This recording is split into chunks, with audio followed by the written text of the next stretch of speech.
Let me see. Okay, just say recording in progress to me. Y'all heard that? Okay. Hey, yo, I'm telling you, I'm getting good at this. Y'all better watch it. Y'all better watch it. This is on. Now the next thing I gotta, huh? I'm gonna take notes with everyone, so I'll see you guys on the other end. Okay, the only one other thing is, well, I'll share my screen is here. All right, so I'm gonna go ahead and share my screen. I'm not sure if the person that asked for this information is on, and if they are, welcome, but welcome to everyone else. Those who have was on last time when Vanessa invited me, so thanks for coming back. So we're gonna run through this. I'm gonna do some explaining. I'm not gonna hold everybody long. We'll take some Q&A at the end. I don't mind asking questions and try to give as much information as I can. So let me go ahead and share the screen, make sure that's working properly. Okay, this one. Share. Y'all can see that? Y'all can see it now? Okay, cool. Now there was another thing I saw that I can do. There you go. All right. So basically, we're just going to go through some steps. Now, I don't know, some people have seen that has been told that there's a lot of steps to go through to delete a bankruptcy, but I like to try to simplify things. And I learned the process through someone that actually me and Vanessa was in the same mentorship. I guess that's what you can call it. But we learned the process, and I put the process to work, but I actually skip some steps and try to simplify it. And because time is everything. Everything, we want to expedite things and get things done. Everybody say that you have to have this process, but sometimes people just got to put a whole lot of fluff and a whole lot of other stuff to it that ain't necessary. Let's just get to the point. That's how I like to work and do things. So let me move this here. So we're going to be claiming your financial help, a 3-step approach to eliminate your bankruptcies from your consumer report. Presented by me, Ahmed Drake. Hey, I feel important now, you know what I'm saying? Now, this is the name of my company, Innovative Consulting Services. Under Innovative Consulting Services, I also have my real estate company, Innovative Solutions Realty, my tax company, Innovative Tax Solutions, and my trucking company, American National Trucking, LLC. But the purpose of this presentation is to educate consumers how to quickly remove bankruptcy off their reports, show consumers how to utilize different consumer laws, how bankruptcies are tied to identity theft, explain why court documents are important when deleting bankruptcies, how to obtain court documents to delete bankruptcies. We also will go over secondary credit reporting agencies that is needed to be addressed first. And I'm going to explain to you why and the rationale behind it. We will explore why the secondary agencies are required before addressing the major credit reporting agencies. Pretty much the same thing I was just explaining. And then we'll cover what are the 3 major credit reporting agencies. But if you've been working with Vanessa, y'all clear about what those are, because she goes heavy on them. So we also cover the documents that go in the package that go to each credit reporting agency. There's certain things you want to send out to the CRAs when you're looking to delete your bankruptcies, because bankruptcies, they try to give you a little bit of a hard time about it, but it's about being persistent and staying persistent with it. And we definitely can get it done, because I've gotten it done. To say, I'm the presenter, Ahmed. I have 20 years of experience as a seasoned real estate agent and broker. And in those 20 years, I've seen many, many credit reports. I've seen many, many situations where people are trying to make a move, trying to get things done, and the credit report is just not reflecting what they need, what it needs to reflect in order to make things happen. But I found myself having to send them to other people to get these things corrected. So I decided, and then the problem with that is that other people's importance is not the importance of you or your client. What they deem to be important to them, they're gonna put first before your client. Me, it's important for me to put my client first before anything. My name is more important than anything else. So I was running into a problem where people are not getting things done at a good time, or wasn't expediting the situation, or wasn't making the situation important to them. So I said, it's time for me to learn how to do this process and get things done so that I can have a one-stop shop. Because in my real estate agency, I played a broker, I played a mortgage loan officer, I played a title company, I played a lawyer, I play all parts. But I will be having a series of that coming out too on the first time home buyer. So take a look at that. Me and Vanessa will be going live on her platforms, and I'll be going over that as well.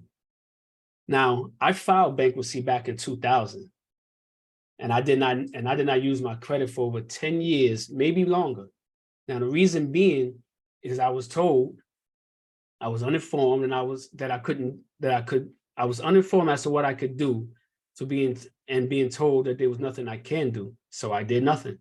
I mean, I literally went ghost. I didn't use my credit for probably more than 10 years, but I actually did the bankruptcy because I was going for a federal job.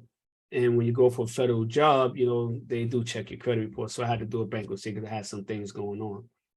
But it's crazy because if I knew a quarter of what I knew now, all those years wasted of not using my credit and understanding the credit and how to use credit now, I realized there's a lot of money that I left on the table because I was uninformed. And isn't that usually the case?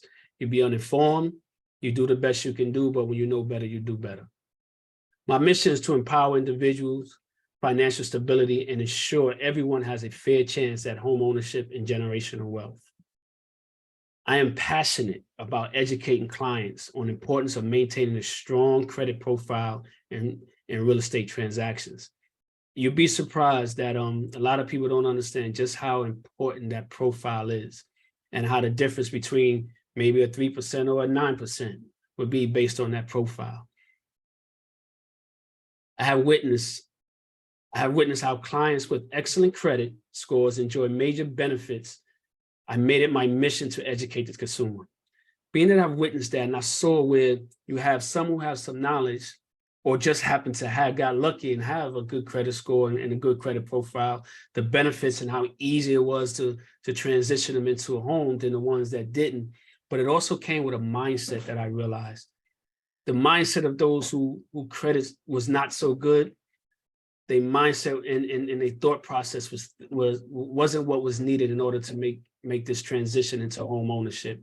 They still was in a mindset of a renter. And that's something else that I will be going through in my next series of training, that mindset. But mindset plays a role in all that you do, whether it's credit, whether it's real estate, whether it's entrepreneurship, whatever you're doing, the mindset, it all starts there. And I realized there was a correlation between the mind and what I was seeing on paper. So my thing now was to educate the mind in order to change and transform the paper. What we'll cover today: quick steps to remove bankruptcy from your credit reports, ensuring accurate and secure information, responsibilities of furnishers and businesses under the FCRA, which is the Fair Credit Reporting Act, which all of y'all very, very aware of that. And then we're going to compare TransUnion, Equifax, and Experian and the sources of where they get they public data, because there is a difference, and especially now at this time after 2018, there is a difference. Then I'm going to show you how you build your case in the essential documents for credit disputes and identity theft, and what you're going to submit when you delete your bankruptcies. The quick steps to remove bankruptcies from your credit reports. First thing you're going to do is pull your credit report, because we need to know where it's reporting.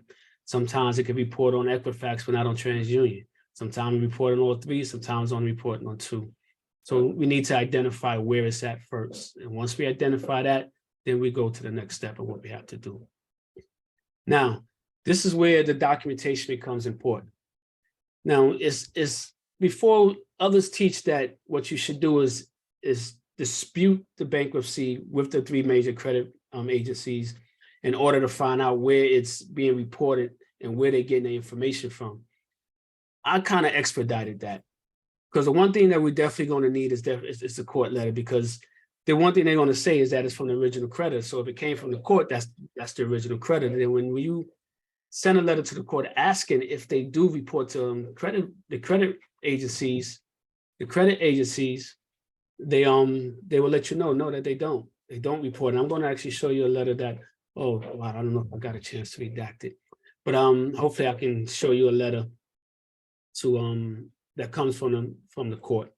So this letter is very important because this is something that's going to go into the package and prove that one, how they lie about who verified and what verified. Court documents always sent you evidence, and the word evidence is something that I don't hear most people talk about, and that is key. The key is when they tell you, people tell you, well, take them to court, sue them, do this, do that. That's all well and good, and you do have the right to do it, and you can win. But if you don't understand evidence, if you don't know what evidence is and how to implement it, how to make sure you get it in the court properly, and how to recognize when it's not there against you, then you will run into problems. Now, on your secondary reporting agency like LexisNexis and LCI, these are the ones that report your public records. So what you're going to do, you're going to opt out, because you have an option of opting out from these secondary report and credit reporting agencies. And what that means is that you have the capabilities and you have the right to tell them that you don't want them to report anything about you to anyone, but you do it by way of sending certain documents, filling out certain forms on their website. But it's something that's crucial to do, because you don't need them. First of all, they're using your information and they're making money off it. That's another problem we'll talk about. But you want to opt out and then lock the secondary credit reporting agency. So this way that the major reporting agencies go to them to verify, but if they can't give up no information, they can't verify. Something that's unverified has to be what? Deleted. Now, I have after November 30th, 2018, that's for LCI, because now TransUnion, anything after November 30th, 2018 is now getting the information from LCI when it comes to public records. Before it was LexisNexis, now it's LCI, anything after November 30th, 2018. So that's when I said the difference on where they're getting their public records and where they're reporting from. It's important to know that. LCI tries to play the role that they're not a credit reporting agency, but we all know that they are, because they're reporting. No one asked them to do anything that they're doing, but they're doing it. So you just attack them the same way. Now, what we're going to do is delete the bankruptcies off of those secondary credit reports as well, simultaneously while we do the other one. We'll talk about that. But you want to delete not just the bankruptcies though, but being that we're talking about bankruptcies, that's what we're going to talk about. But you also want to delete any information that's incorrect or inaccurate. Get it removed. So this way, anybody try to verify anything, it's not there. But if you have it locked and they don't have the ability to give up your information, that's going to help as well. But it's better just get it removed. Old addresses, because in this secondary credit reporting agency, you have addresses dating back 20 years. Could be longer, depending upon how old you are. You have so many wrong addresses. I mean, you could just put an address in because you was trying to get a little information or something. Next, it's in your report. That's how it works. So it's good to look at these secondaries and see what's reported there and clean it up. Get that profile clean, because you don't want a bad account get tied to one of those addresses or names or even jobs or something. Now, after we do that, we're going to send our dispute letter to the three agencies, and we're going to demand deletion of the bankruptcy. Basically, we're going to do that by way of consumer laws, dealing with your privacy, dealing with your right to opt out, dealing with identity theft. So these are the things that we're going to use, and we're going to send to the three reporting agencies and get it and demand a deletion. Now, mind you, they're going to go to LexisNexis or LCI to verify, validate, or whatever it is they want to call it, to say that it's come back verified. So this is why we deal with the secondaries first. Well, this is why we deal with the secondaries. My thing is, you send out to the secondaries. This is what I do. I can tell you real quick. We send out to the secondaries. I wait until it gets there, and maybe a week, sometimes simultaneous. Once I know it lands there, I send out to the major. Because regardless of the fact, we know it's going to be our LexisNexis or LCI. So why wait for it to come back to tell us something we already know? So by the time it gets to the three majors, and then they go over to these other secondaries to verify, and you're already there in the process or taken care of it already, I have you opt out, then they can't verify. That saves you 30, 60 days. So that's the point of it, just try to expedite this because, you know, you're trying to get some things done. Now, it's important to ensure accurate and secure information. I mean, this all falls under, you know, the credit repair and what Vanessa teaches. So everybody pretty much understands this, the responsibility of furnitures in business under FCRA. Now, how bankruptcies are tied to identity theft. The Fair Credit Reporting Act and its importance. Well, 1681Q, the responsibility of furnitures of information consumer reporting agencies.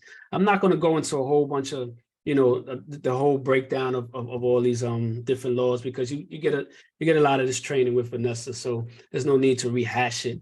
But these are the consumer laws. These are the laws that are tied to identity theft, and the fact that they took your social security number, because mind you, they have to use a social security number in order to file something, which I'm gonna show you they really don't, but they say they do.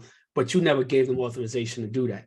And I'm also going to talk about the SSA 89, where you're supposed to get what they're supposed to have on file, which give them authorization, but they don't have it. So these are the things that talks about your personal data, the privacy, 1681B, 1681C. You know, these are all the things that you know you're pretty much aware of, and that Vanessa speaks to in depth about. Now the same thing about securing, it's just more consumer laws. The grant 1681 grants control of collection and sharing and use of personal information. 1682 is exclusions, because you have the right to opt out. This is one of the main things that you're going to send to the LexisNexis and LCI is your right to opt out, and your right to privacy, and your right to exclusion, and your transactions are personal. So this is one of the laws that you're going to use to get them to remove and stop reporting anything against you or about you. Certain entities have exemption, meaning you give them the authority to do certain things. Permissible purpose does play a role in this as well, because everything is about having permission. Everyone must have permission to do what they do. It's just like giving notice. Before you do something, you must give notice. So with you giving notice, that put people aware of what they're doing. So it's the same way you have to give them authorization, in which they never have. And well, it's just a breakdown of permissible purpose. Any consumer may furnish a consumer report under the following circumstances, and it has to be written instructions from the consumer, which is you. 1681A, consumer right to privacy. Federal law, the federal law that addresses identity theft is 18 U.S.C. 1028A, and it speaks to the criminal offenses that you can lodge against them when they do use your identity, and identity theft is plagued upon you. And the authorization, as I was speaking of, the SSA 89, and I do send a copy of this with them so that they know exactly what it is that I'm talking about. And I'm gonna tell you that when we talk about the docs that go in the package. And I make sure that I address the fact that you do not have, and if you do have, please show proof of it. Send me a copy where I've signed and said you have authorization to use my social security number. Now, this is going to come to when I speak about the permissible purpose document that the CFPB have put out. And when they talk about that these credit agencies, what they're doing is using just your name only to verify you. And the CFPB said, no, that's not how it works. It can't be by name only. So if it can't be by name only, and it has to be other verifying information, you have to give them authorization for that verifying information. So that clearly shows that they didn't have it. So that's how you get them. So that permissible purpose document from CFPB is a powerful document. I'm going to show you that document as well. And I'm actually going to send it to Vanessa so that she can utilize it and teach on it as well, because it's a powerful document. Now, comparing TransUnion Equifax and Experian, the sources of public record data. Now, TransUnion reports bankruptcy public records on credit reports. Of course, TransUnion obtained information before November 13. The third-party vendor was LexisNexis. Before November 30th, 2018, they used LexisNexis. Now, anything after that, they're now using LCI. Equifax and Experian, they still using LexisNexis. That's where they still obtaining their public record information. Now, there might be some smaller ones that I'm unaware of, but we're still researching. But that's where they that's where they mainly get their information from. And now TransUnion is using LCI, which is a third party from them. But CFPB also talks about speaking with third parties as well, based upon not having the proper authorization and proper tools are really to identify you and have permission to identify you, to know who you are, but not just your name. Now, it's essential documents for credit disputes and identity theft. When sending the packs to each credit reporting agency, it's important to include specific documents to address various aspects of your credit situation. Here's an elaboration on each of the documents mentioned. Your court documents, that's going to be the letter that you send to the court, asking them to verify if they report to credit agencies. Now, when that letter, you want to state that it's been said to you by the credit agencies that they are the ones that are reporting it. You don't want to ask, do it by any chance you do it? No, you want to state that this is what's being said to you by the credit agencies.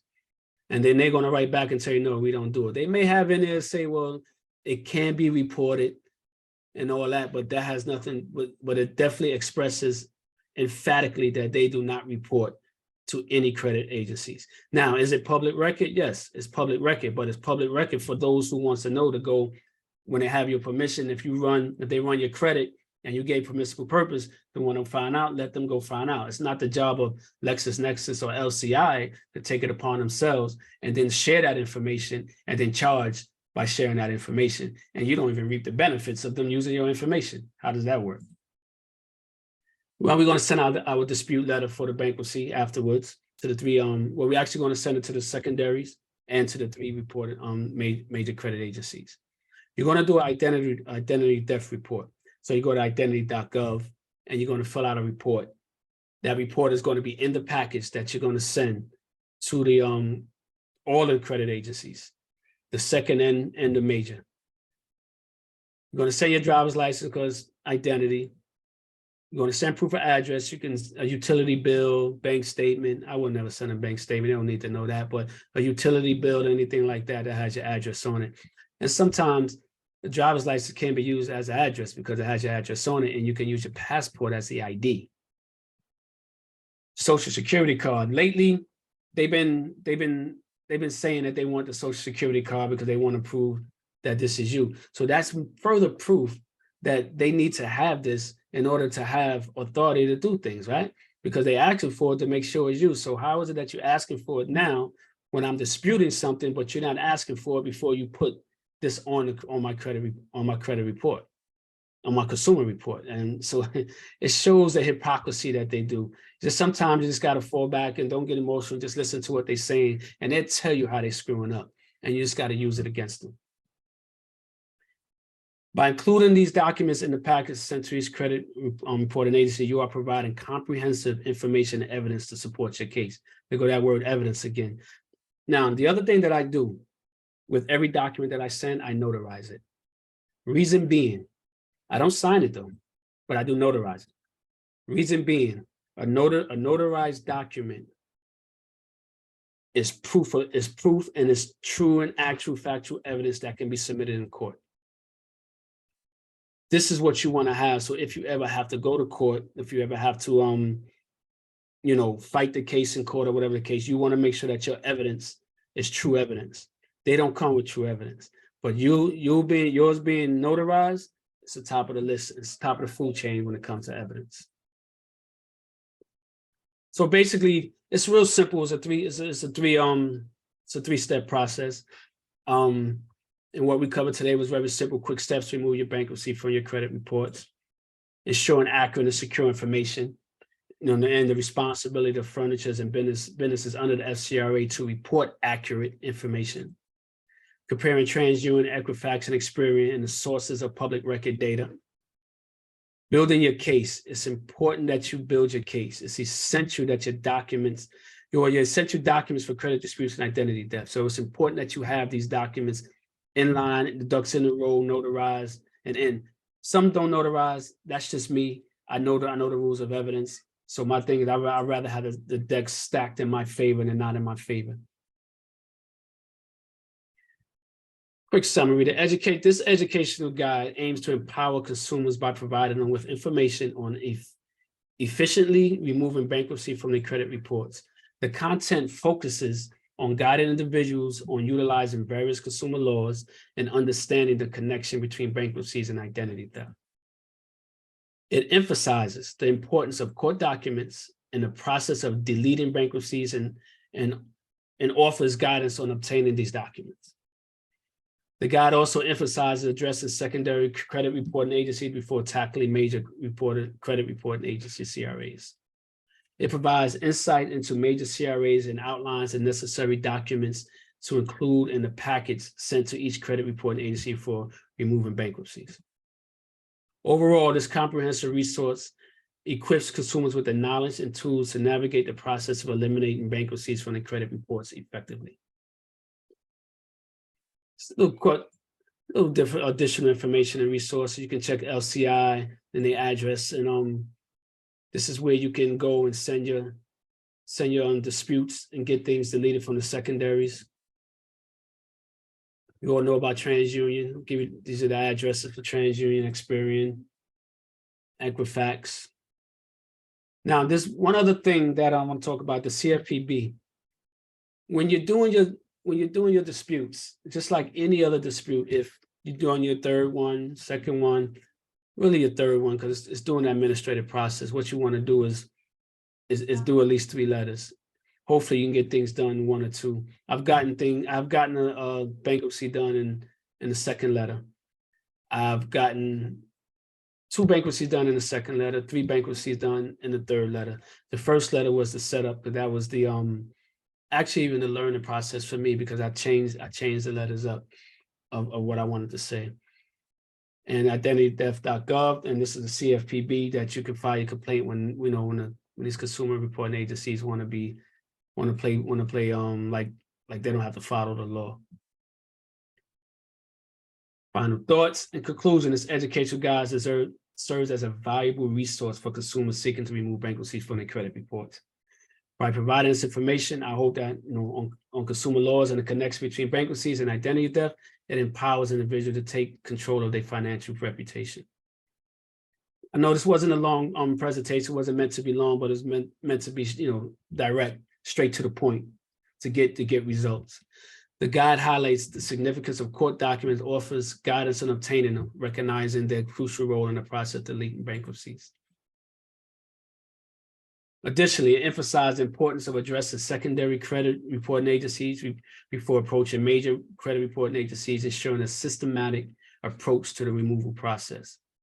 By providing insights into the major credit reporting agencies and outlining the necessary documents for each, the guide equips consumers with knowledge and tools required to effectively eliminate bankruptcies from the credit reports, consumer reports. By utilizing the strategies outlined in this comprehensive resource, consumers can take proactive steps towards improving their credit worthiness and secure a more stable financial future. Just some next step, you just review the guide thoroughly, read and understand the contents, assess your credit report, which you should be doing anyway, obtain a copy of your Equifax, Experian, and TransUnion reports, carefully review inaccuracies, errors, or bankruptcies that need attention, gather necessary documentation, follow instructions to obtain court documents related to bankruptcy, address secondary credit reporting agencies, contact any secondary agencies that include the bankruptcy, and follow the guide instructions. Contact major credit reporting agencies, reach out to Equifax, Experian, and TransUnion, provide required court documents in addition to supporting information when you set it in your package to dispute. Follow up to ensure proper removal of bankruptcy from consumer reports, credit reports. Monitor progress and dispute inaccuracies. Regularly check credit reports. Dispute any discrepancies and inaccuracies, work on credit rebuilding, take proactive steps like paying your bills, seek professional advice or credit counseling if necessary. Stay informed and updated. Stay updated on consumer laws, reporting practices, and relevant changes. Check for updates on regulations and guidelines, which is important because you don't want to use outdated laws and outdated procedures when you're doing this. You want to stay up to date. It's very important because believe me, they're going to know and they're going to use it against you. By following these steps from the guide, you can remove bankruptcy from your credit reports and improve your creditworthiness over time. It requires patience, persistence, and leveraging the strategies and resources provided. And that's pretty much it. We'll take some Q&A. We'll stop share now. Let's see, how do I guess I can minimize. Yeah, okay, I think Vanessa, I'll take some Q&A if anybody has some questions. I hope that was informative. I hope the person that wanted the information, I hope it's something that you'll be able to allow and put to work and get results. You definitely will. Just remember, it's no different than disputing any other situation. Credit reporting agencies are going to sometimes do what they want to do, but you want to come equipped and know what you're talking about, and that's always key. So like I said, this was short presentation, but I hope it was to the point. I didn't want to add a whole bunch of fluff and be here, a whole lot of time. I'd rather answer questions and talk to y'all, and hopefully I can help in any way possible. All right, Vanessa. So it's up to you guys. You guys just raise your hands, and then Ahmed will call on you. I know Paul. Okay, cool. Yeah, there you go. Hey, Paul. Hey, how's it going, buddy? I'm good. So one of the things that I have is I received a letter back from LCI when I asked them to opt out. They told me that basically it's this letter that's saying LCI is a furnisher. We do not have the authority to freeze your credit, including opt-out preference. They wanted me to contact TransUnion. What are they saying in this letter, that they can't? I can't opt out, or what is this letter about? Well, that's actually what they're saying, but it's not true. See, this is what I mean by LCI. LCI wants to now. This is what I'm learning as well. LCI wants to be the bulldog of this community here. So they want to try to do things their way. So when they say contact TransUnion, I know they work under TransUnion, but contacting TransUnion, you can lock your TransUnion, but for them to say, I would personally ask for more clarification and then use it against them, then I would report them, because what they're doing is incorrect. You have the right to opt out anything. Your information is private. They don't have the right to use your information just because they say they want to use your information. The problem is that if people don't say nothing, they don't fight against it, then that's what they're going to do. So that's a letter to hopefully that you don't respond to them, and that you get a little nervous and feel like, oh, I'm just going to leave it alone. But you got to stay persistent with them, and you may have to go to a legal route. That is possible. What I think not enough people are doing the legal route. There's a legal route that I'm actually looking into that I think is going to be a quicker way, and because it's all about just getting stuff on paper, that I'm actually going to be talking with my partner about that knows about evidence, and he knows about court. And it was something that I was thinking about that we can do in this community that can expedite getting these credit reporting agencies to move a little faster. But I would definitely I'll definitely respond back asking for clarity. What do you mean you're a furnisher? What does that mean? Tell me, because based on them being a furnisher, they have to furnish accurate information. Based on them being a furnisher, sometimes you got to read what they said. They said they're a furnisher. So if they're a furnisher, then they have the duty to report accurate information. So now, if they have that duty, they fall underneath the same laws. If you're a furnisher, then let them explain, what do they mean by furnisher? Let them put it on paper what they mean and what they saying. Don't figure it out for them. Let them write it themselves and then use it against them. So when I respond to them to ask them what this means, I need to put it, like, make them do it in a letter. Don't call. Oh yeah. You don't want no Okay. phone call. I mean, you can record it. Okay. You definitely can record it. Okay. But I would definitely want it on paper. I would definitely want it on just paper. send them, ask them, could they explain to me what they mean by you're a furnisher, but you can't. I can't opt out from you providing information about myself. Right. Well, I will ask the question, when did I opt in? When did I opt in? When did I say that I'm okay with you reporting it? Tell me, where did you get the authorization? You are a furnisher. Okay, you're a furnisher of what? How do you know if this information is accurate?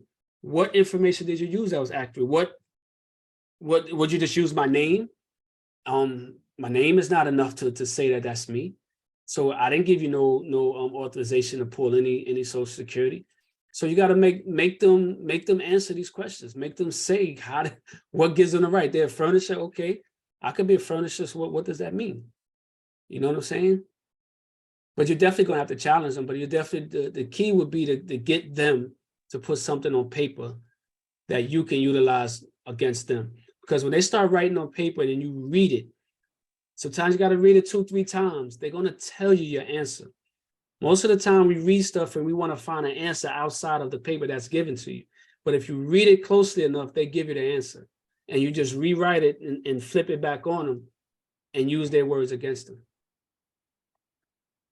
Okay, and then once I get the letter from them and they actually opt out, until they do that, I should not try to submit my dispute to the CRAs, right? I need the letter from them saying that they have frozen or opted me out before I submit to dispute letters to the CRAs. Well, that is a way, that is a process. Okay. I do it differently. Reason being, are you 100% sure that it's did you receive an LCI report? You know that it's on that report? I have my TransUnion report. Okay, but you don't know about your secondary. You don't know where it's showing in your secondary because you didn't dispute it with the TransUnion, and TransUnion didn't come back saying verified by way of X, Y, and Z, LCI or LexisNexis or whoever. So you really don't know where it's reported. It's a bankruptcy. When was the bankruptcy? It was wait a minute, just do my letter here. In 1 second. It was filed in 2020, May 7th, 2020. Okay, so yeah, that will be LCI based on the new information. Now, is it only on TransUnion or is it? No, it's on all 3 CRAs. Okay, so did you send anything to LexisNexis yet? Yes, I opted out of LexisNexis already. Okay, so yeah, well, even if you wouldn't have, I'd have said, as long as you send it to still do the dispute. But yeah, you want to do the dispute because right now you can possibly get it. No, I'm gonna say possibly. You can get things deleted and removed from your Equifax and your Experian. Okay. So you might as well get that process moving. And Okay. then if you're having a problem with TransUnion, let that be the only one you're fighting. You're still not fighting all 3. Oh, okay. Okay, makes perfect sense. Gotcha. Yeah, because actually that's exactly what I did. So I got Equifax. I got 3 bankruptcies off. This is one person now. 3 bankruptcies off completely. TransUnion, I got 2 of them off. They're giving me something. It came back something with and this is before they go to LCI with something undetermined. I don't even know what that means. So I gotta write them back. Explain what does that mean? Undetermined, undisclosed is what they said. So if it's undisclosed, it's unverified. So it's unverified, you gotta delete. So they just want me to do a little extra work, but no problem. We do a little extra work, but we're gonna get it done. Experian, they got 1 off Experian. The other 2, I'm waiting for them to give the response back. But yeah, go ahead, send them in. And what I do, I send mine. Well, see, because I was doing it for me and from close people, I send mine in certified mail priority in that envelope. I don't just put it in the regular mail and do certified. I do certified and priority because they're gonna look at it differently. And you want to make sure it gets to them. Okay, and that's what all the documents you gave us already, the court document, the dispute letter, Right. the identity theft report, all of that combined in there. Yes. And because I've already done LexisNexis, I can already go ahead and get started on Experian. Most Because I've got definitely. my court document back from Okay, the cool. court stating that it says, "Thank you for your letter regarding the credit reporting. Please understand the United States Bankruptcy Court does not report bankruptcy cases information directly to correct credit reporting agencies." I already got it back from the court. There you go. That's what you need. So definitely, yeah, you get that out ASAP, man, because you want to Okay. start seeing. So here's the thing: if you can get these things off your other 2 credit reporting agencies, maybe you never know. You might have to make a move with a credit or something. You just lock the other one and use that one to do what you got to do. You always got to find a way to play the game that they want to play to benefit you. So if you can if you Okay. can clear up your Equifax and your Experian, but you fighting TransUnion, just lock your TransUnion. And if you got to go for something and your credit's looking good, go for something using Equifax and Experian. This way it doesn't Okay. stop, it doesn't impede your progress. Perfect. Thank you so much. No problem, brother. There was another hand, but I think they got shy on me. I don't know. Or they don't like my voice or something. I don't know. No, I think she's hopping back in and out. Maybe she's coming back soon. Oh, okay. Any other questions? So it's either one or two things they say with that, right? Either I did a good job or they just don't want to talk to me, man. I think you did an amazing job. You make Thank me want you. Thank you, PowerPoint. Amanda. What'd you say?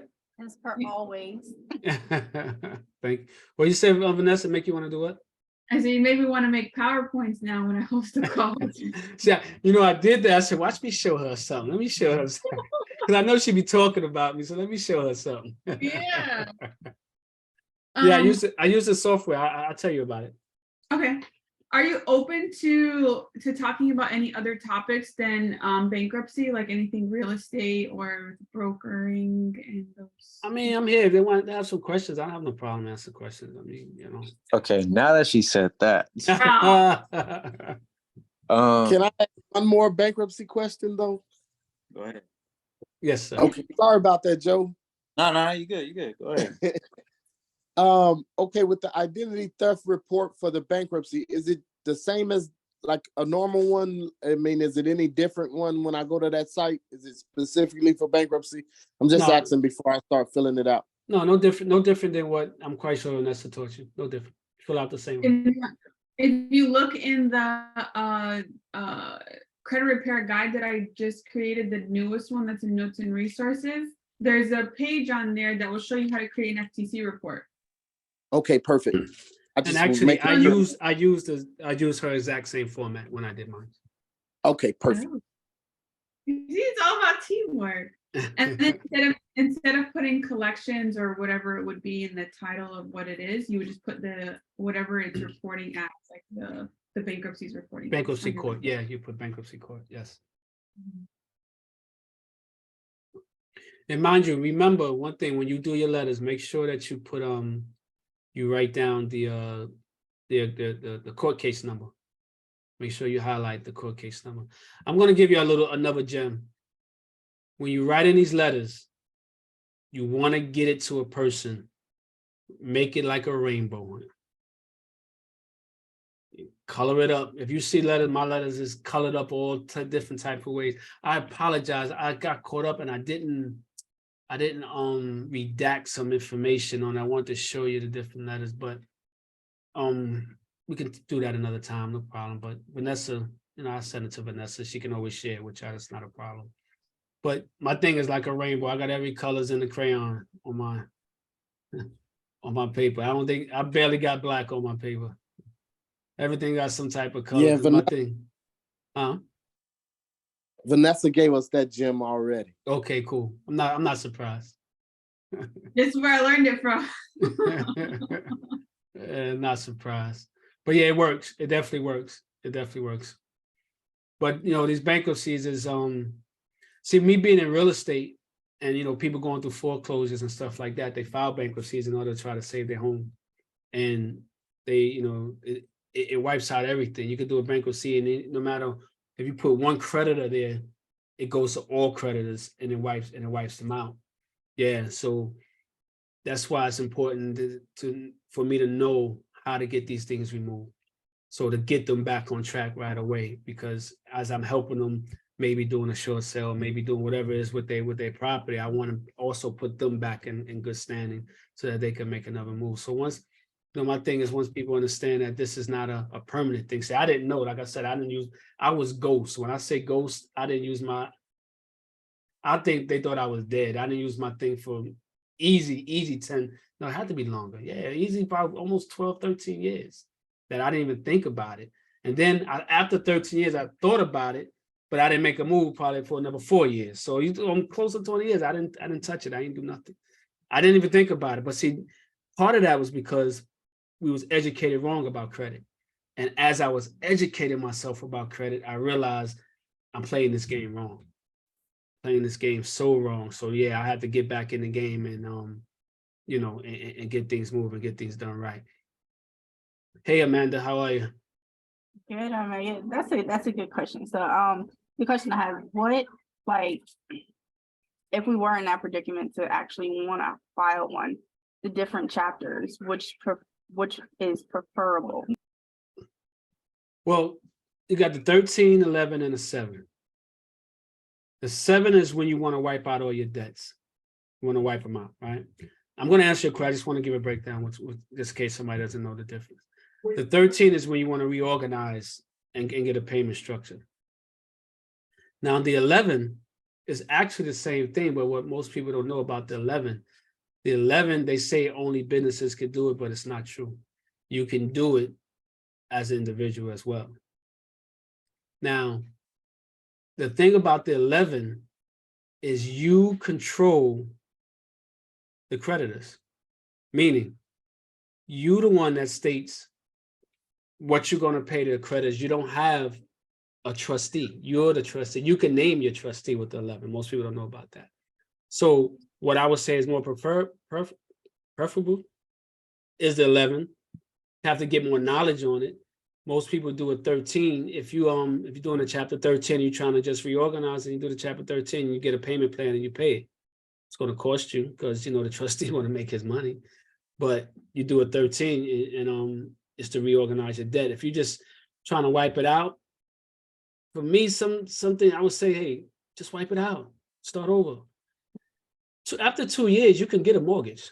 You could buy a house after 2 years after you do a bankruptcy. Most people don't know that. It's only 2 years. You can get an FHA back, a government-backed mortgage after 2 years. Now, what you have to do, that's after 2 years after it either being dismissed or discharged.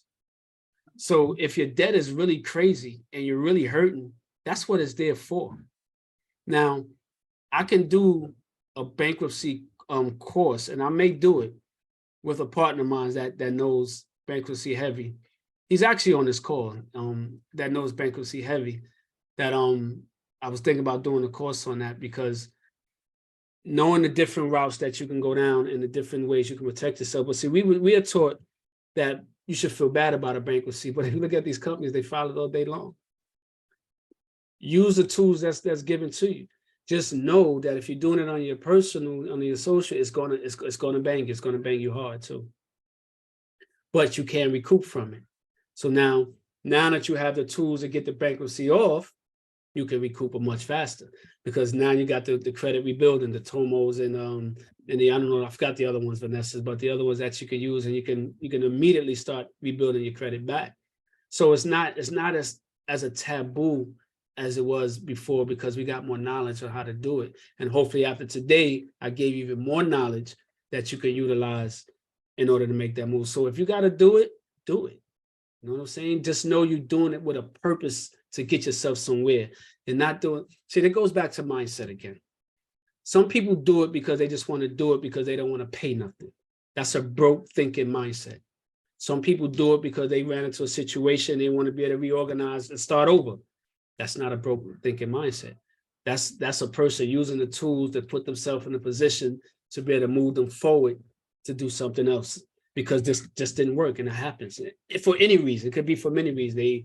They had a bad partner or they made a wrong decision, whatever the reasons is, no judgment. But know that it's a tool. People talked about, and just because you file bankruptcy doesn't mean you broke. It just means the debts that you have, you are dealing with those debts, whether it's reorganizing it or wiping it out and getting rid of it. So like they said, 7 years, after 7 years, it doesn't exist anymore anyway. And then that becomes a little biblical as well. So yeah, it's a choice. Those are the different ones, and depending upon what it is that you're trying to do will determine which one to do. But for me and for the knowledge that I'm gaining now, the 11 is a powerful chapter. Powerful bankruptcy that they don't want people to know about.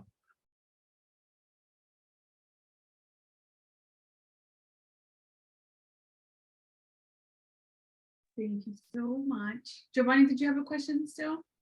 Yeah. What's up, Um, guy? First of all, appreciate all the info. It was really great info, honestly. Thank you. Very, very great presentation. So the question I do have is just about the FHA loan, if you have any information about that, because um me, like, I did move back home and I do want to get my parents out of this apartment. But I have the option to use FHA loan, but I do also want to move into, like, you could say, an investment property, so like a multi-family unit. So kind of looking to see what's available in the area. What could be my best move in terms of, like, how can I go so much about that process? Because I'm well aware you do have to put money down, but say, like, right now, I don't have anything to drop. What governmental assistance could I use to, like, help me with that, along with using, uh, you could say, like, the tenants, you know, the rental income that's coming from the tenants, along with my income, and then combined with my parents' income as well. Like, how can I use the FHA to my advantage, and any other governmental assistance that could pretty much get us started for um, a multi-family unit property. That was a lot. I'm sorry, but yeah. Yeah, it's funny because that long question that you asked is actually a course that I'm putting together right now for first time home buyers. I have an ebook that actually Vanessa, they finally finished it while we was on this call, that I'm be able to send it out. That explains it. But to answer your question, where are you from? Where you at? In Cali, Los Angeles specifically, Okay, so okay. LA County. I don't know if LA County specifically has some, but on a federal level, they do have grants. They have a program called NACA. They have a NACA program. The NACA Okay. program is a very intense and it's a long drawn out program. They're going to be all in your business. I mean, they're going to know if you bought a Snicker bar. You know what I'm saying? They're going to be all in your business. Now, you can look for certain grants. They do have certain grants. They don't have the first time home buyers thing that they used to have back in the days. They don't have the 100% financing like they used to do back in the days. So All right, my bad. no, go ahead. No, I was just they was letting me know they was gonna go get food, so I was like, all right, Oh, okay. my fault. Yeah, well, you can't send her this way because I'm a long way from you, bro. So that don't do me no good. But as far as FHA, when you down payment, you have a minimum down payment of 3.5%. So if you're looking at a house of 100,000, you add 3,500 or something like that, 4,000 that you're putting down. So the down payment is not that expensive. Now, this is a part of the class that I'm gonna do as well. It's something I call a myth, the myth of 20%. You're gonna get agents and brokers that tell you, oh, if you ain't putting 20% down, you shouldn't get a house. You can't afford it. That's garbage. You get in where you fit in. You understand? You get in where you fit in. You can't win a game if you ain't playing it. They got 3.5% down programs for a reason. Now, the other part of it is your closing cost, and your closing cost is usually now used to be 6% of your own purchase price, but if they charge you 6%, run for whatever bank doing it. Should be no more between 4, sometimes 5, but it's really like 4 to 4.5%. Now you could do something called a seller's concession, where you could take the closing cost, put it into your loan and finance it. So then all you're coming out with is your down payment. Saying so now down payment, then other fees. You may have your lawyer fees. But I don't know if in LA you have to have a lawyer. I'm in New York. New York, you have to have a lawyer, and I can't stand it. When I get down south, you don't have to have a lawyer. But you may have like fees, appraisal fees, and whatever the case may be. But you could take your full closing costs and roll it into your loan and finance it. So now you're just looking at that 3.5% down. So that 3.5% down, I will have to say if it's a major problem getting that, then yeah, you need to put some money up, because it's a very minimal thing that you have to put down, because even getting a house, you want to make sure you have some funds you can do something. Now, having tenants, you can still do an FHA loan, but you have to have, it has to be owner occupied, meaning that you have to own, be in one of the units. With the 2-family, FHA go up to 4 families. They take 75% of the rental income and put it to your income. That's how they use the rental. So that whatever, let's say is $1,000 a month, they take 75% of that and add it to your income. And then they will use that to help you qualify with the DTI and be able to pay. But that doesn't do anything for your down payment. The down payment, you're going to have some funds that's going to be sourced, because they don't have 100% financing anymore unless you're a vet. If you're a veteran, you can get 100% financing. If you're not a veteran, then no, you have to do the 3.5% down. But if you're not, getting something 600,000-700,000, you're getting something 300,000-400,000. I don't know if those numbers exist in LA now. I know in New York it's like no, but in certain places you go down south, you can find that. So if you have very minimal, down payment, you could be okay. So but also with FHA, you can pool. So it could be you, your moms, it could be your cousin, your brother. You can pull a number of different people and use their income to qualify, and you can also use their money and combine it for the down payment. So there's many different ways that you can do it. You just have to get creative. That's why it's important to know who you're talking to when you're dealing with real estate as well, because they can give you certain ideas based upon the information that they give you and how you can make this happen for you. So for this NACA program, I'm looking on their website. How does this, I guess, like just a quick brief thing about it, like if you know a little bit more info, just I guess to break it down like easier, because what I'm seeing is just it's like I'm saying, like one of the eligibility requirements is saying no member of the household can have ownership interest in any other property at the time of closing. So obviously you can't like have anything else in your Right, name, every right? first time home buyer. Yep, exactly. It's I've never done it because, listen, I'm all for helping people. I'm in this to Yeah. help people. My name is important, but at the same time, I'm not in it for charity. See, I got to pay bills. I got to take care of my family too. No, yeah, and of course. no, I'm not saying that for you. I'm saying that for the program. The program, especially if you have problems with your credit, is a long program. It's a very extensive program. And if you don't like people in your business, don't go there. Because I'm telling you, you got to report every dollar. Now, don't get me wrong. You're gonna gain some discipline that you can utilize, but you got to be ready for that shift. It ain't just, hey, did you put money away? No, it's, hey, give me that bank statement. Let me see how much money you put away this month. We said you're supposed to put X, Y, Z away. Yeah, exactly. And then they're going to see how much you put away, and then they're going to look at, show me what you use. Then they're going to want you to use a debit card. They want to see exactly what you're spending. So if you went and bought you because you felt like having a Snicker bar and Pepsi today, they'll say, well, why you needed that when you could have drunk water? Yeah, that's how intense it is. And Amanda's shaking her head, so she must know. And it may sound funny, but that's how intense it is. They are, but they get it. Eventually you'll get something, but you got to be prepared for what comes for it. Now, there's good and bad with that. Like I said, you can learn the discipline from it. You can take that and take that discipline and apply it to all that you do. That is a benefit in that. But at the same time, it's like, wow, that's a hard lesson to learn, It's a hard lesson to learn. Why'd you go buy a shirt? I need to wear it. You don't need to wear a shirt in the house. That's exactly. funny. Yeah, exactly. Funny. Yeah. Exactly. Another question just arose. So say I go to say I find like a good deal, right? Hypothetically, we find a good deal in Cali.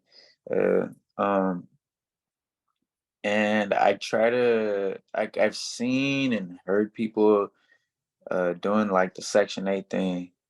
Like, how would that play about in terms? Because I hear that it's not so bad as what people make it out to be. Have you ever had to deal with any like Section 8 rental properties or people that started to allow Section 8 with their properties? Here's the thing with Section 8. First off, people are people. Whether it's Section 8 or they paying. If your mentality is screwed up, your mentality is screwed up. Period. Section 8 has its benefits because you're gonna receive your money. But the problem with Section 8, at least I know in New York, and the main issue that we have with Section 8 in New York is that once a tenant files a complaint against you, they stop paying you. Whether it's a legitimate complaint or not, they stop paying you. They have other programs that don't do that. Other programs, they continue to pay you and give you the opportunity to, to rectify the problem. But Section 8, they will stop paying. Okay, And I that's didn't one know of that. that's one of the major problems with Section 8. I mean, the other thing was they didn't pay as much, but they did come up on their prices. Like I said, I don't know on every county, but they did come up on their rentals and what they pay for rentals. But Mm.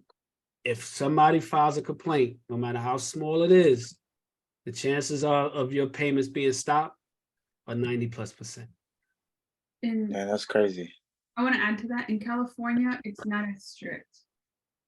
And I say that because I grew up on Section 8 and I know that we have made several complaints about several landlords and he was still getting paid and he still is getting paid. And they're currently in like a court battle with him, and he's still getting paid. So maybe it'll be just different from like Los Angeles than in California than in New York.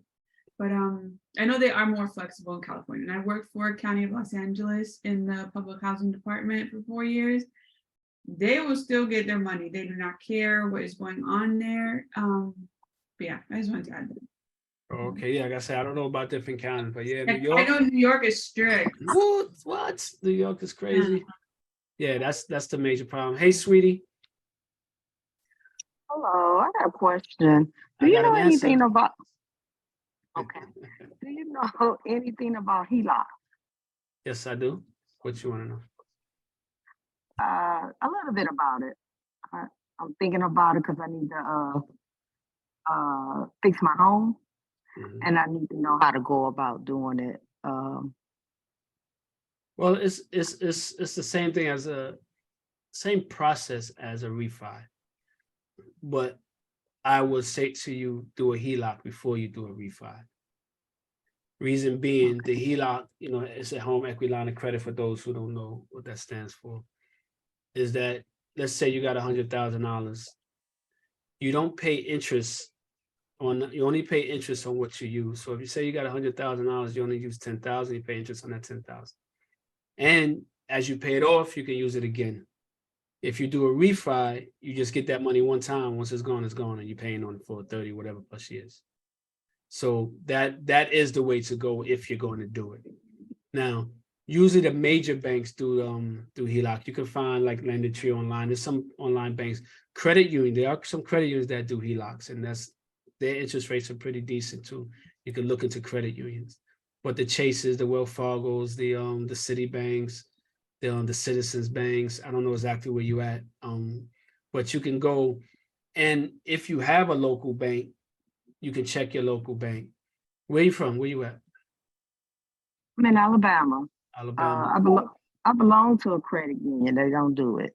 Okay. Yeah, a lot of them don't. That is true. Some do. You can check into them, but you can go to your local banks, or you can go to like the major banks. It's not a hard process. It's a very streamlined type of process. What bank do you have your mortgage with now?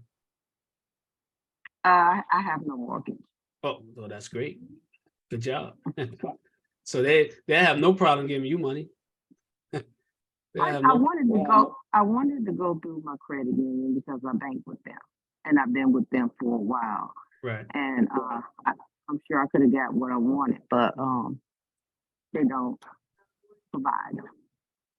Yeah, they probably want you to do a regular refi and refi cash out, but I don't Yeah. advise it because, like I said, once the money's gone, it's gone. That HELOC, you can utilize that money and you can do things with it with that money, and you can use it over and over again, and it's tax free.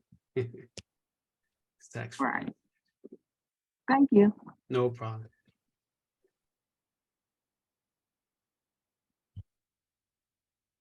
Any last and final questions? You got a question, Vanessa? I don't know. I learn something new every time you come on here. Like I'm like, oh wow, I didn't know this. And so I don't plan to buy a house anytime soon for myself. Why? Why is that? Why is In- that? Okay, so this is my plan. My plan is I will have to get some investment properties first, and then I don't want to buy my home because in my mind, I have to be in my world, my life is a movie. And so I have to be like 4 or 5 months pregnant while we're shopping for homes and we're gonna imagine like where the crib goes. I am also very young still, and I don't want the responsibility of sewer and water and electric and gas and like 18 extra bills. And I have a pretty good deal on my apartment. So Okay, so here it is. Now you know I'm gonna have to blast you right now. So I here it is. know. You're giving Oh. financial literacy to your people, and you're getting your credit I right, right? Which is cool. But you did say one thing. You said that you didn't want the responsibility, which okay, at least you admitted that. That's good. But Mhm. why you don't want the Not yet. responsibility? I'm sorry. Just not yet. But yet you want the responsibility of a rental property. You think that doesn't come with some responsibilities? Oh, I know. But Oh. that one, it will be an asset because it will be income generating. If I were to buy a home now, I would want to, I change my mind very often. What if I choose like a different, I'm not ready to like settle into an actual home yet. And Okay. If that's where you're at, I'm not going to convince you of otherwise. I just don't want you to think that you getting a rental property is not going to be work. Oh, I managed a low-income public housing property for 4 years. Okay. I know the headache that it comes with. I managed 192 units or something, almost 200 units. Trust me, I know they have a lot of time and they are a headache. And so, but with that, I can hire a company to manage the property and to make sure that the rent is coming in, it's bringing in money. If I were to buy a home now, especially single family home, that is just a bill, an expense every month. It's not bringing any money for me.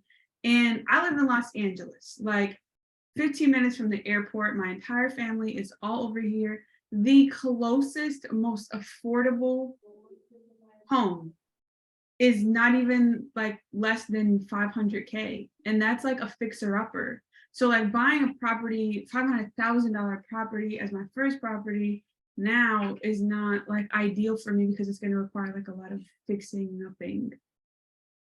I know that makes sense. Well, No, actually, it did. You have to be ready for it. It goes, like I said, into the mindset. But Yeah. it's I'm sorry. interesting. Okay. I was gonna say it's interesting that I understand why you're saying you want to do the rental first. I even know where you're coming from with that because of the space you're in now. So you're looking at how you can bring income in. But also remember, you also an entrepreneur. So if you getting your own home, you don't worry about bills. Rich people don't worry about bills. Right? So you have to have the rich mindset. I think there's just a level of responsibility because it is mindset. I think I haven't reached that point yet. I have an uncle, he's a real estate investor here in LA. And like I have heard some of his stories and like I know I'm not ready for that level of responsibility yet. Of which level? Owning your own or doing investment? Because you say you want to do investment. Yeah, I'm not there yet. There's things that I have to like. Okay, so you don't want to do no property yet. You're confusing me here. You don't want to do no property. No, I want to do an investment property first before buying a home. Okay. But now is just not the time. Like maybe next year I will explore it. You're saying it's not the time because you're just not emotionally ready to do it. Yeah. Okay, that's honest. Sorry, guys. I mean, Yeah, that's honest. I mean, what it is. that's what it is. You got to be truthful to I'm not gonna yourself. change it. Yeah. When that time comes, you'll make that move. Yeah, I'm gonna call You for see, all- I have conversations with a lot of clients that they say they're not ready. When I get done talking to them, they're like, "Wow, I am ready." That's because a lot of myths that have been told to them. You got to have XYZ amount of money. You must put this amount of money down, and I could break all that down. Listen, if the money you put in down doesn't change your mortgage 150 or better, then it don't make no sense doing it. So most people say you got to have $30,000 down. Why? If $15,000 gets you in the house, the other 15,000 ain't going to change your mortgage much. You can use that as an emergency or furnish your home or something, you know. So, but a lot of these agents been trained. I'm actually doing a course on how to become an effective real estate agent as well.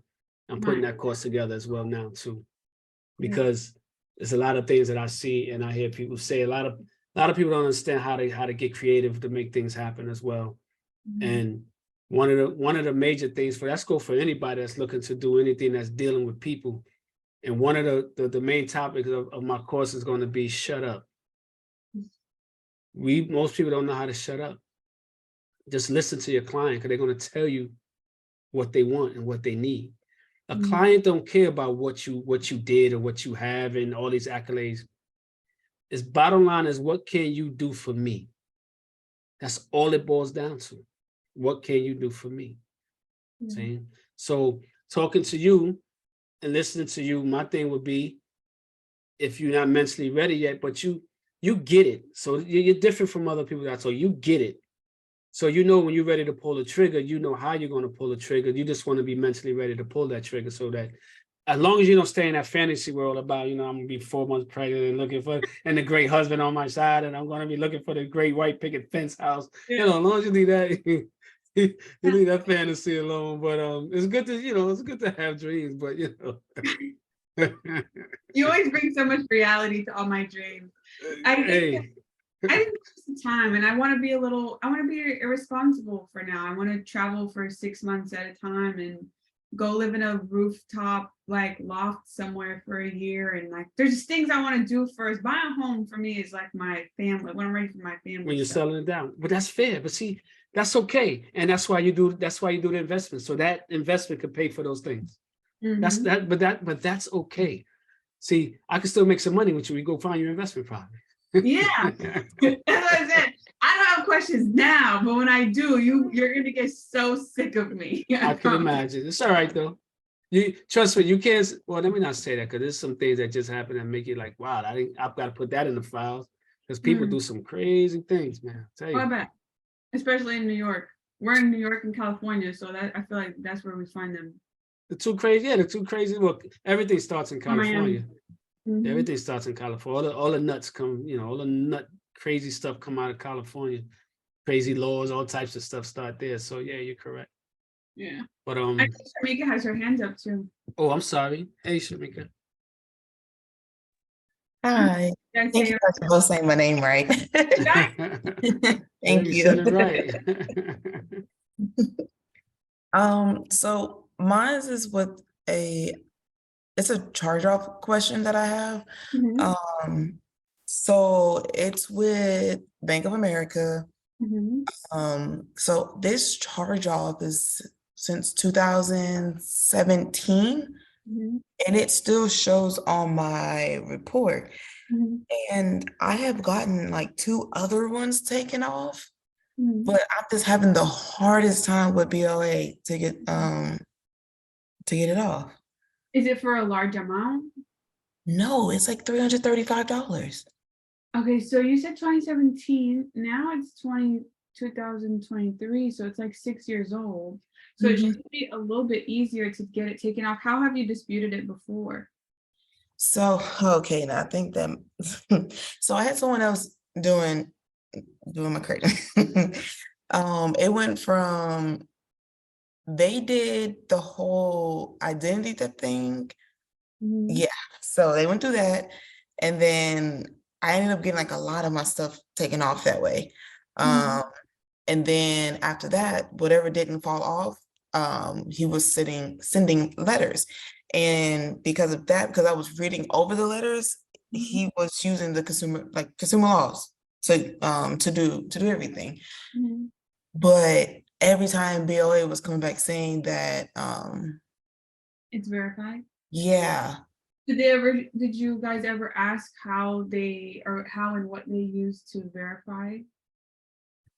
We did, and they didn't give us like a direct answer. It was like, oh, but I know also because it has, that's the only way I can think of it is because I still bank with them.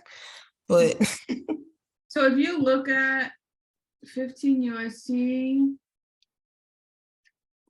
1681I, that talks about the procedures and like what they're supposed to do when you do dispute something. So that's a law you can look into.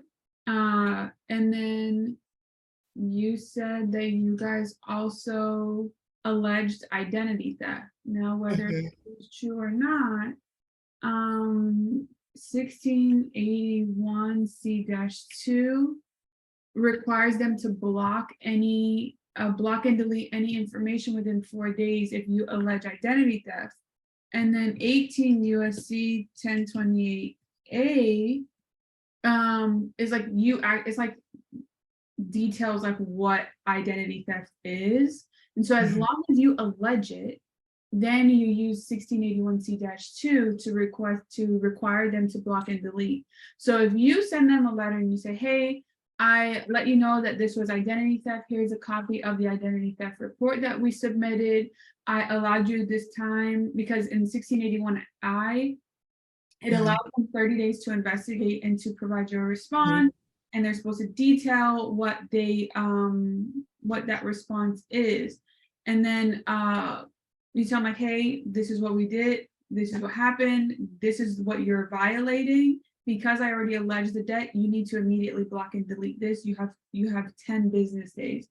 Now, they don't actually have 10 business days, they have 30 full calendar days, but it just like emphasizes that like push that you want to let them know that you know what you're doing. okay, because I do remember the 4 business day time limit. And Can I add to that? Sure. I don't know if you ever told them about the 1099 process with the charge off. We started it. We talked about 1099, but then in those cases, then there's that option or requirement that they would then have to pay taxes. Right. So usually if it's a larger amount, I wouldn't want to suggest that. But then it kind of goes like back and forth, because if I say, hey, request 1099, then the next call goes like, I thought you said request 1099. So I think that like we all know, you guys have been in here for so long, you know that like I always tell you like there's 100 different ways to dispute something and to get those deletions. Now, there's also the route that you can use with S-2 and then 1681EB that will require maximum possible accuracy. And because it would not be like 100% accurate, that's how you can get it deleted as well. And then, so yes, so I do go over to requesting 1099 sometimes, but then I think that some people do have larger charge off amounts. So then like they would end up paying that $900, $1,100. Well, that is true. I was going to speak on that. I wouldn't do a 1099 on a crazy large amount. But if she having a situation like that, it's only $300. I would ask for the 1099, because if you get it, it is an effective way to remove it. But here's the reason why the effective way to remove it. I'm actually going to do a class on this too, because they don't even when we learned that they don't speak about this on the 1099. In order for them to do a charge off, they have to put a certain code on the 1099. That code, I believe, is P. And when you look up P, the code P, it says that they are no longer collecting on this debt. So if they're no longer collecting on this debt, and you got a 1099 as income, once you get that, it makes, I got to charge off that way. Another thing that happens a lot with the 1099s is that what they report is not what they're reporting on the credit reporting agency. So now you got inaccuracy on them as well. So I got to charge off for it very quick. It wasn't for that much. So I said, let me do the 1099. I got it, use it, because I've used 1099s for other things. And I knew about the piece. So I said, let me get it, because I want to see what they put on it. And when they put that code on there, that code says that they're no longer they're no longer going after this debt. So if they're no longer trying to prosecute or go after this debt, then what are we talking about here? There's really no more conversation, right? Because they no longer looking to get paid on the debt. Yeah. Now I agree with And you. so when, I agree with you about the amount. I ain't gonna do that for a $20,000 bill. You know what I'm saying? Yeah. So I definitely agree with you about that. But I'm just saying that another option to think about, especially you already bank with them. They can give you say, yo, you charge it off, give me the 1099, let me pay my taxes on it. But that's the other thing. When I tell people to do that, when you send a letter, I don't send it saying that I want to get something removed from the the consumer report. I don't even speak about that. I just want to get my 1099 so that I can have my taxes done correctly. That's all you speak about. You don't want to let them know what you're going to use it for. And then once you get it, you utilize it that way. Just another option. Okay, so my quick question, I'm over here typing my notes down. I can get that like right off the IRS website, right? No, you gotta, this is Bank of America, right? Mm-hmm. Yeah, you gotta go to Bank of America. Bank of America has to file that. Okay, and I can just call them or, Yeah, you can call them. You can call them on the phone. You can ask them. You can send a letter. You can request it. I would send a letter. Yeah, I would send a letter, but okay, Sometimes they won't even have the actual 1099-C and they'll just delete it. right. okay, Once you so made it that's aware. my next step. I gotta start fishing for the 1099. Yeah, so you'll just write them a letter and ask them to give you a copy of the 1099. Okay, And then if they do provide it to you, you would file it with your taxes.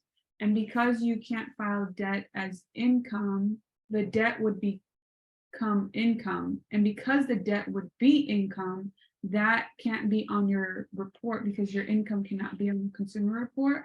So that is what would create that inaccuracy. So the idea is like we always want to set them up similar to like how Ahmed was like talking about bankruptcies earlier. Like you always want to like get all your evidence and like you're setting them up basically to tell them themselves. thank you. You're welcome. I also have a charge off letter. I'm gonna drop it in the Discord. I just would require that you first, before sending this exact letter out, put it in Quillbot or Spinbot first and tailor it to like your language, add a typo or two, make it a rainbow. So that way it becomes this brand new letter. Because if you just send it as is, I can almost guarantee like you won't get any movement. Okay, I use them for work. Okay, cool. Well, I do this, Amanda, you have your question? Yeah, so regarding like her situation on the 1099s, let's say like they come at you, because as you know, I'm still fighting stupid collection, so I tried to get the 1099-C. So now my threat is because, and I would like Ahmed's opinion on it because you deal with taxes. If I hit them with a 3949A, what will that do to the company? The 3949. What document is that? That is, where is it? It's reporting them, basically reporting that they filed the charge of an investigation form for the IRS to investigate that they actually filed that 1099. Oh, okay, you're going down now. So what is it that you're trying to do with that? You want to use that to do what? I want to use that to delete the charge off because they're like giving me pushback about the 1099. Okay, so because they don't, so they're saying it's charged off, but they don't, you gotta remember, they don't have to file it. The IRS doesn't require them or make them or go after them because they didn't file it. Now, if they filed it, you're supposed to get a copy of it. Now, what you can do to know if they filed it, you can pull your transcript because it will be on your transcript. You can pull your IRS transcript and see, and if they filed it there, then yes, they have to give you a copy. Now, where would I look under that for that? IRS.gov. No, I mean like I've pulled my transcripts before, but like When you read it, it will say it. oh When you read it, just like, you know, I don't know if you see on the internet, everybody talking about these 1099As and they're gonna buy cars with it and all this and all that. Yeah, but what people Yeah. don't realize, when you do those 1099s and they get submitted, it goes on your transcript. So don't be surprised if IRS come knocking on your door. Hey, you got some money for me? Everything that can, because those are just informational documents. 1099s are just informational documents. Those documents are to go into the IRS so they can input it into the system. Now, you got to have correlating correspondence to that document, meaning a tax return or something that correlates to that document. If you don't have it, you'll get what they call a frivolous filing. So it's just information. Now, if that information says that they're supposed to get some money, you know, the IRS, hey, eventually they're going to want their money. So that's one way you can find out if they actually filed that 1099-C and it's on your, if it's on your transcript. Now, So will then it, they can't deny that they didn't file it. now will it be under, if I remember it's correct, there's like 4 different categories. There's like your W-2s, your accounts, your wages. Well, it should or- be under 1099 because it's income. So that's almost like you're getting a 1099 as a subcontract or Okay, contract. So it would be under the same guise. So okay, whatever the section is for income, it should be underneath that if they filed it. gotcha. You wouldn't miss it. Once you go through everything, you're gonna see, because you're only gonna have but so many 1099s unless you do 1099 work. If you're a W-2 employee with that don't do 1099s, then that's gonna pop out right in front of you if it's there. That makes me question, because I have done 1099 and it hasn't showed up. Well, listen, the other thing is if you did something, you got a 1099 and didn't do, you ain't gotta worry about paying no taxes on it. So don't stress it. Let it be. Exactly. You ain't get that from me.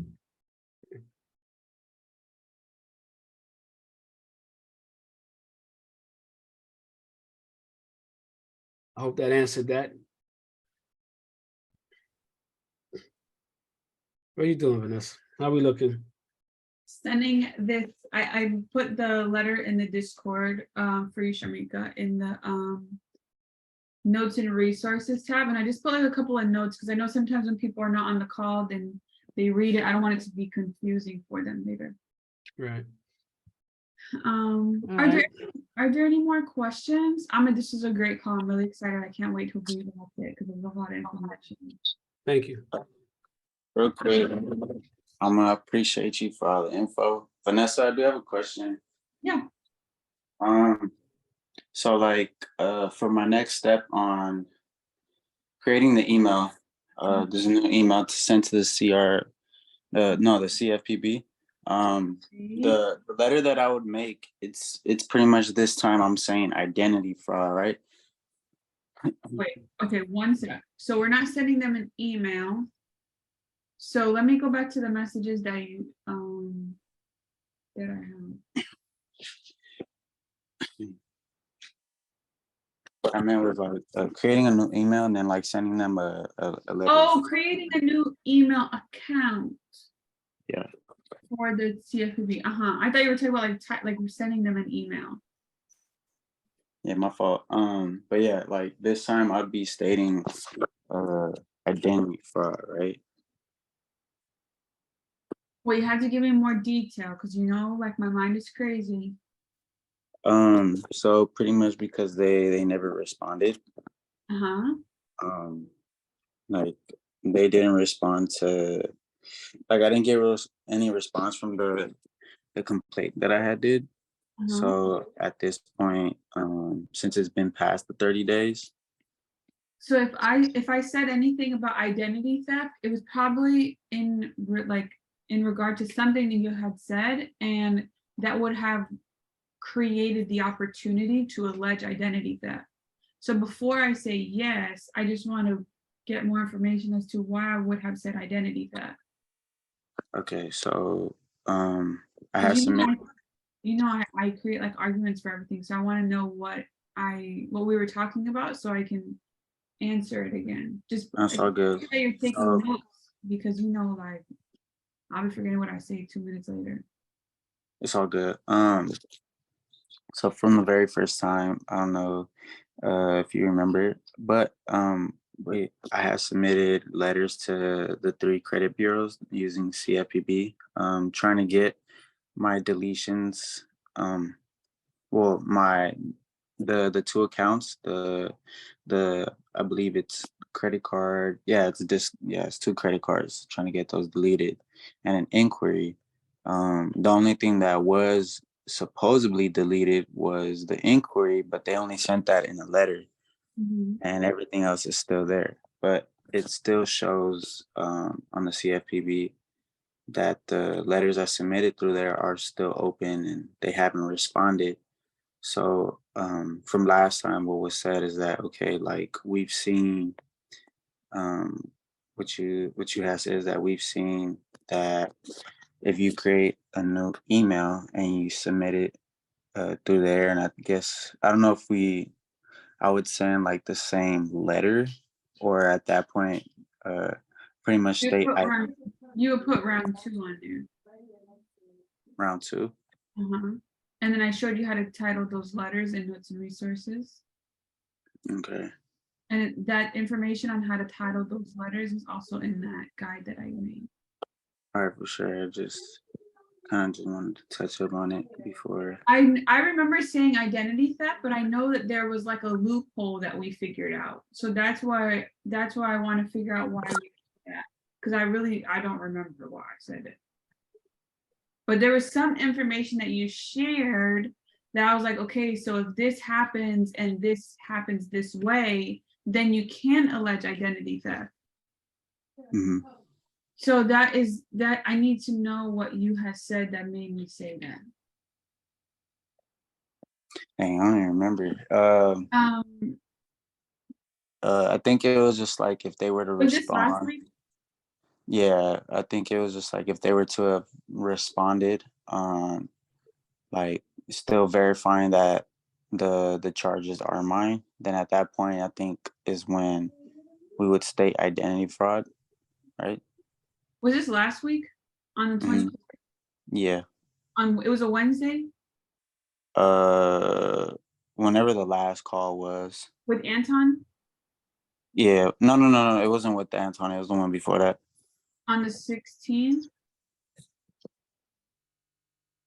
I recorded that call. So I'll upload it unlisted and then I will send you guys the link for it.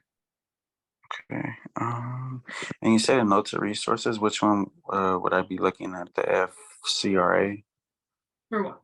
the updated DIY guide? No, so it was. So if you go to notes and resources, it says credit restoration guide. It was posted May 19th.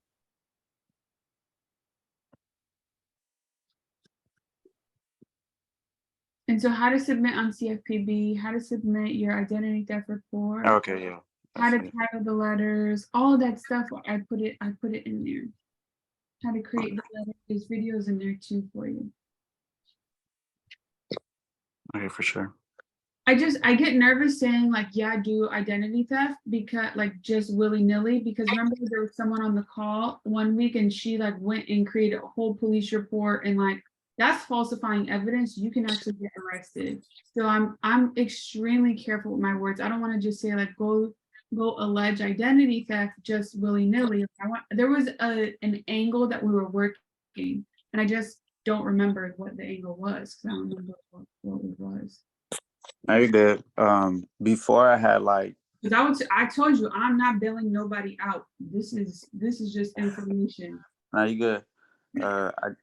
I remember way before all of this, I had got inquiries removed like within like the same day saying identity theft. Mhm. And that all the credit bureaus just did is they just sent me like reports like that I needed to file just because they wanted to investigate and just get to the root cause of it. Mhm. But see, I wasn't even living here. I was living with my aunt, so I technically didn't get those letters because I wasn't. But they didn't really do nothing after that. Mhm. Like, I didn't get no contact about that at all. So that's still low key a credit hack, just that I learned on YouTube. Yeah. The only thing I get nervous with those because I don't want people just